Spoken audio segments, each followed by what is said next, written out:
Assicurate il sindaco che sono dei rimborsi che noi diamo insomma, come corrispettivo di alcuni oneri che tutti i comuni, non solo Pordenone, affrontano. Ho rassicurato che quello che era il taglio nominale sui capitoli di bilancio registrato quest'anno sarà ripianato a fine anno. Sono già in contatto col collega Giorgetti su questo, abbiamo reperito pure le risorse, quindi si tratta solo di attendere che questo si possa tradurre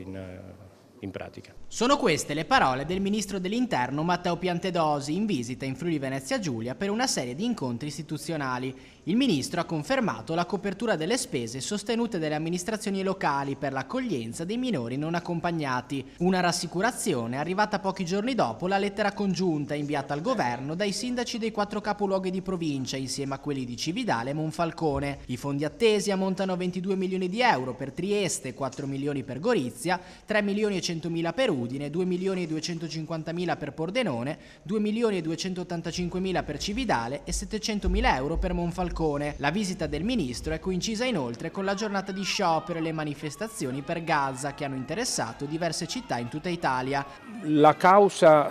dei conflitti bellici che sono in giro per il mondo, quello russo-ucraino, israelo-palestinese soprattutto, è talmente nobile che non va sprecata e sporcata dalle azioni di pochi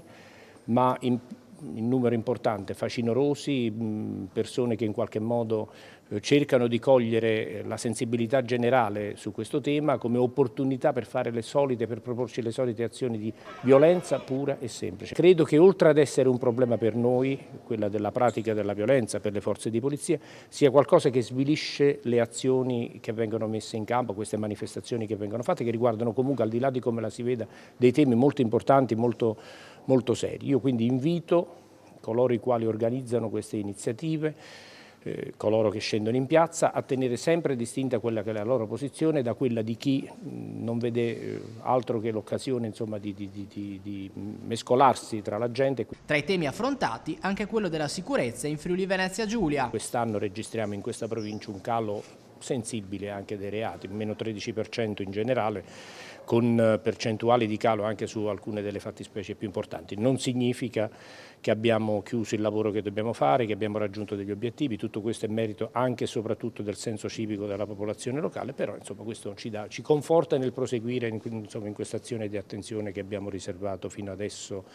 a questo territorio, dove abbiamo anche esposto dei dati che riguardavano le risorse organiche che abbiamo destinato in questi 2 anni, che insomma, pure fanno segnare